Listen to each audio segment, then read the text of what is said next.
her own words, a conversation with Jeanne Wakatsuki Houston. Question.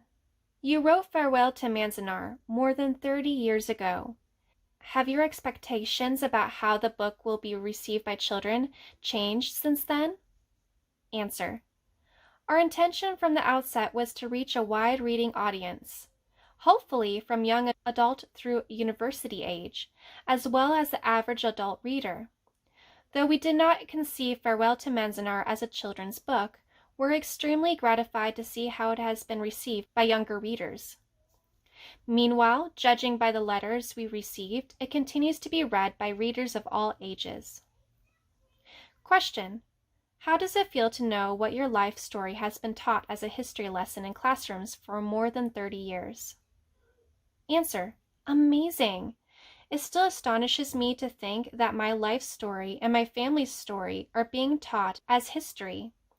But then our hope was to open a window onto an event in Americans' history that had become almost invisible, a secret kept for many years, not only by the government, but also by those who were interned, myself included. Question. What do you hope your experience will bring to children today and in the future? Do you think it will have more impact in the post-9/11 world than it did previously? Answer. I hope it can help them to understand that this country's high ideals, as expressed in the Constitution, can never be taken for granted, and to understand that, with the example of the internment behind us, such an abuse of civil rights carried out along racial lines should never be allowed to happen again. The events of 9/11 and its aftermath have given the internment a new relevance as a symbol and an early warning for what can happen when fear and wartime panic overrule common sense and our democratic traditions. Question. You mention a few times throughout the book that being interned at Manzanar was a beginning for you and an ending for your father. Did you realize this while you were at the camp or in the years afterward? Answer. I realized this in the years afterward. In fact, it was not until I delved into my past, during the writing of Farewell to Manzanar, that I realized how much the internment had shaped my psychological perceptions of myself, my identity, and a submerged sense of guilt over the very person I was.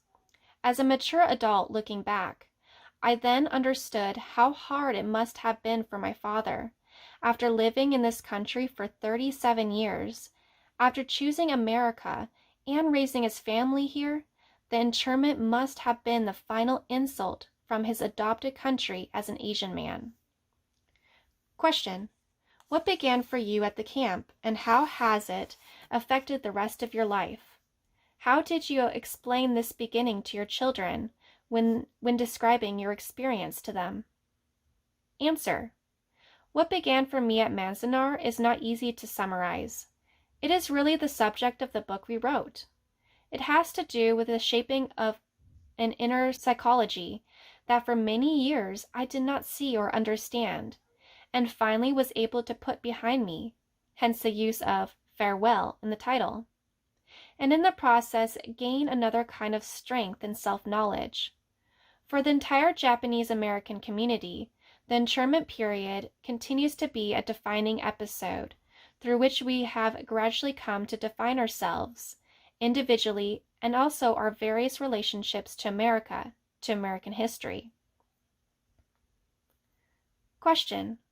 What advice would you give to young Asian Americans about retaining parts of their culture while also embracing American culture? Is it important to keep both cultures as part of their lives, or is it now easier to adopt a mixed version or adopt one or the other culture completely? Answer. It is very hard to generalize here, since so much depends on which part of Asia one's family has come from, whether it's from Korea in the far north, the Philippines, Vietnam, or India. Generation is a factor too. Immigrants of the first generation, called Issei among Japanese Americans, often have the difficulty of language differences, as well as traditional mores that may conflict with the larger society they have entered. But the first generation comes with a strong sense of cultural identity. The children of immigrants, on the other hand, the second generation, grow up as native speakers but often wrestle with the questions of identity. What part of me is Asian? What part of me is American? If American values conflict with those of my parents, how do I reconcile them? Our children are biracial, half Japanese, half Caucasian, but because I am of the second, third generation, and my identity is almost entirely American, their conflicts have been more ethnical than cultural. What I have tried to pass on to them is my own belief and pride in the concept of hybrid vigor. One does not have to choose between one or the other, race or culture, but can live one's life as a uniquely blend of both. Question: have you been back to Manzanar since 1972, when you went for the first time since being interned? I've been back to Manzanar twice since our first pilgrimage in 1972. Once was in 1975 during the production of the film version of Farewell to Manzanar, which was first shown as an NBC world premiere movie in 1976. I returned again in 1992 while researching my novel, The Legend of Fire Horse Woman, about 3 generations of Asian American women. The story starts in Japan in 1905, but much of it's set at Manzanar and in the Owens Valley.